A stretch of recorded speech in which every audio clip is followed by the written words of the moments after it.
Hello there and welcome to Sue's Paper Creations. It is Saturday and I have got another quick, simple Saturday card for you. This card features another watercolor wash. We are going to be doing a watercolor wash actually on a full background compared to a previous video where we did a watercolor wash and just a strip up and down on the card for this lighthouse. So I just want to show you the difference when you're doing a full background, how simple it is to do this.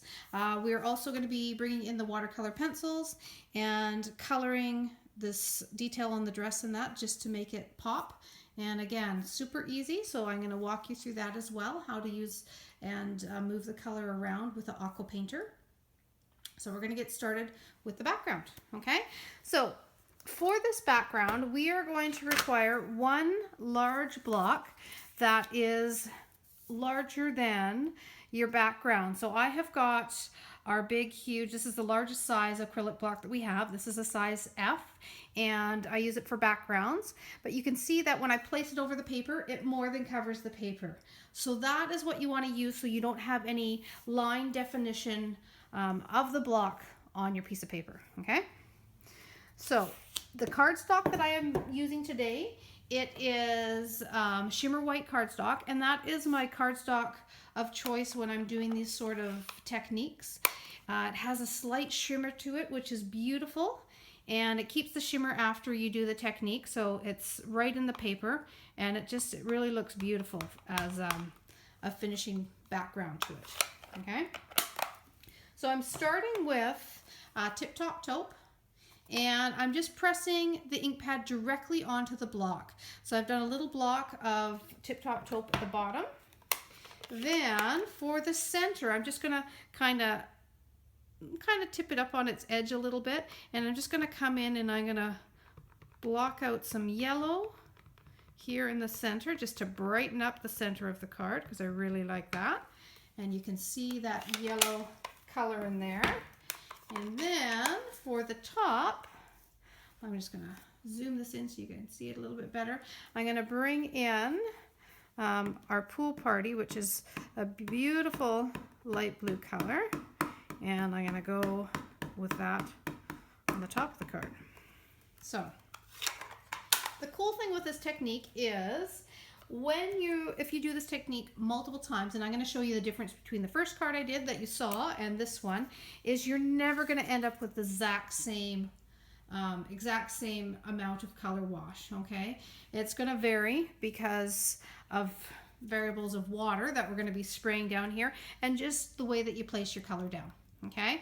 So I've got it covered in color and our ink. I am going to go in with my Stampin' Mister, which are awesome. You can get these, 2 of them in a package. I think they're maybe $4 for the 2 of them, really reasonable. But it gives a nice even spray when you're doing techniques. So I'm going to just go over and spray on the block the water. And you can see how the color is starting to pool. Okay, I'm going to bring in my shimmer white paper back in. And I'm going to flip over my block. Because my block is bigger than the paper, it's nice because I can actually see, okay, do I want more blue? Then I'll move it down towards the brown down a little bit. Or if I want more brown, I move it up. So I like just a little bit of brown on the bottom. And I love the color of the blue and the yellow. And I'm just going to press that over top. Okay, so you can see how it is dispersing the color with the water there. And I'm just going to let it sit there for a second on the block and the colors start to blend together, okay? Then I'm going to pull it away just like that. And there we have a color wash. Isn't that beautiful? Now, for the sake of the video here in time, I mean, you could just let that dry on its own, okay? I'm actually going to bring in just a heat tool. Speed up the process a little bit. There's quite a curve in the paper right now just because it's wet. So I'm going to bring in the heat tool, and as it dries, it's going to flatten right back out. Okay. You can see it starting to flatten. In fact, you might even find that it starts to curve the other direction. So if that starts to happen, what I want you to do is just, it's starting to curve a little bit towards me now, is just flip it over and heat the back side. Okay, and you can kind of go back and forth, just like that, as you dry it. And what will happen is it'll end up balancing out and it will flatten out. I'm going to go on this side a little bit now.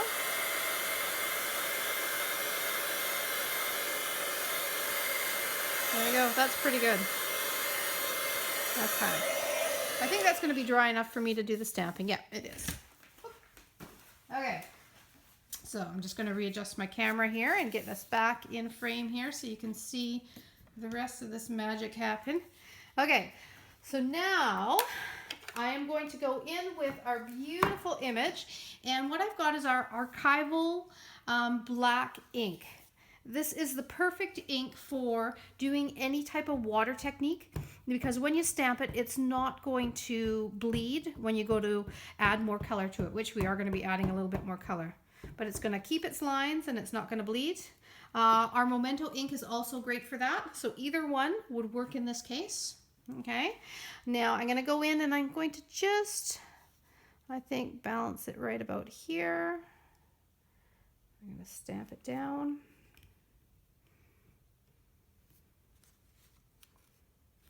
There we go.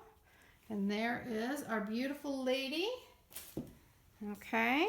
Now what I'm going to do is I'm going to bring in our watercolor pencils. So I have got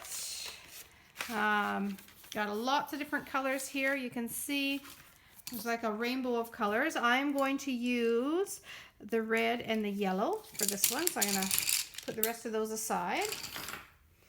And I'm going to do the dress in red.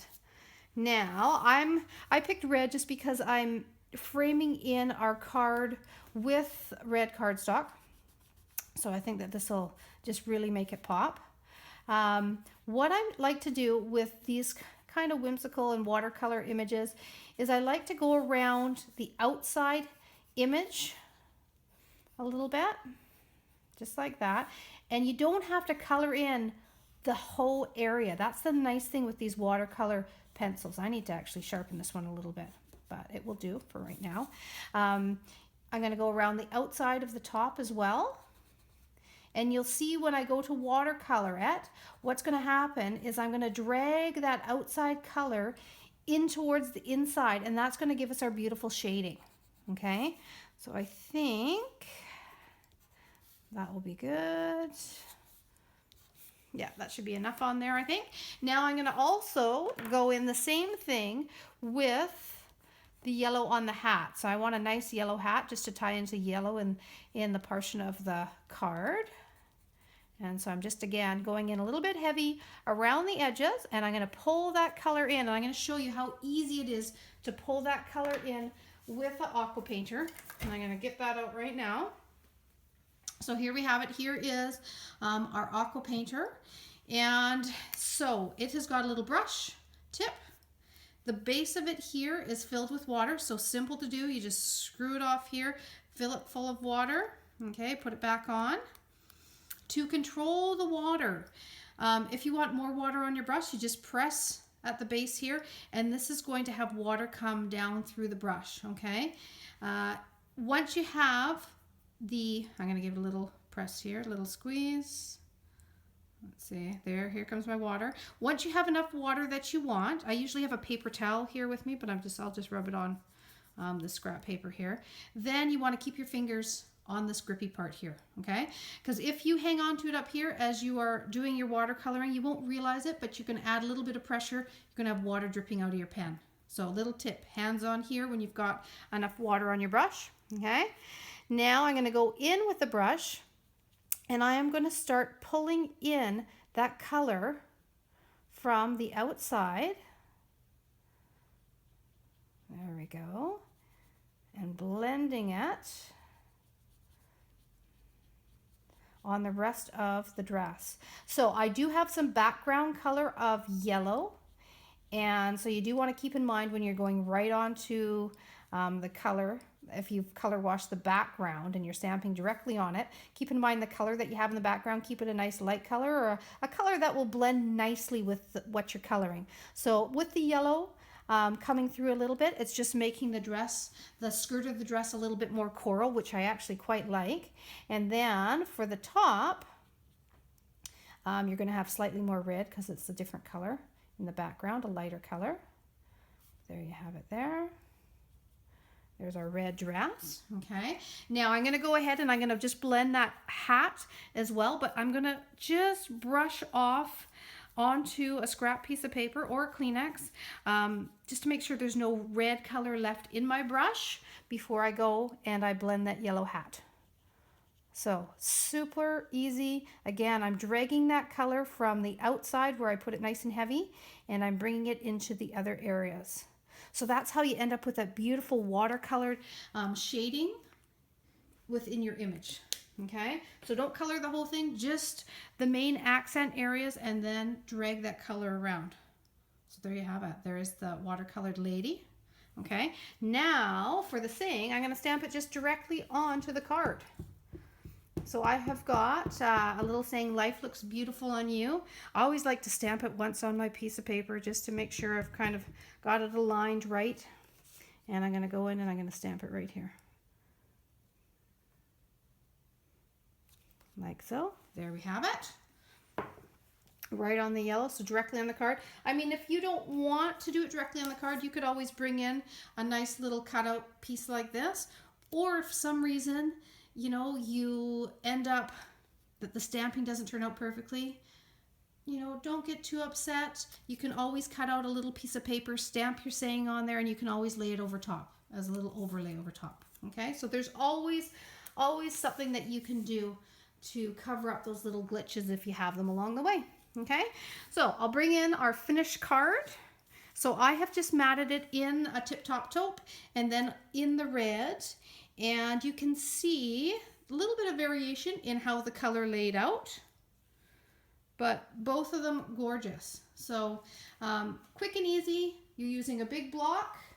Another way that you can use your acrylic blocks that you have already in your cupboard, and chuck a little color on them, do a little watercolor technique, and you'll be surprised the results that you will get.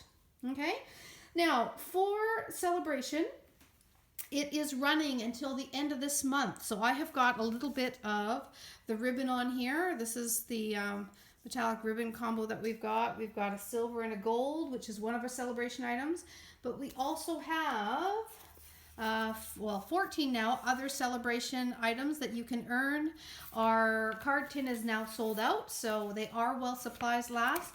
So if there happens to be anything that you want to get during the celebration, now is the time to pop in those orders. For every $60 spent Canadian, you get to pick something out of the celebration catalog. And if you happen to go over to my online store, which is Sue Phillip, PHILIP.stampinup.net, and you use the host code in your order and the page where you check out there in the bottom left-hand corner, just pop in that host code. I will mail a little something special to you out in the mail, and it will be a 4-card kit. So everything that you need to make 4 cards, you just add your ink and your images. It already has embellishments and everything in the bag. So I will mail that out, as well as one of my handmade cards as a little thank you to you. And then you can also get, that's for any order over $50, and spend the extra $10 and get a free celebration item. Well, you can. And then, you know, get busy with your acrylic blocks and give this technique a try. I really do think that you will be surprised. Okay, if you want to watch any of my other videos, just subscribe to my YouTube channel and you will never miss any. I'm going to be posting another tip on Tuesday, as well as I have a little extra that I'm going to be using with my Hey Chick. I'm going to show you a very cool technique, and so that will be coming up in the next week or so on my YouTube channel. Okay, so hope you have a wonderful rest of the weekend and happy stamping. Thanks, everyone.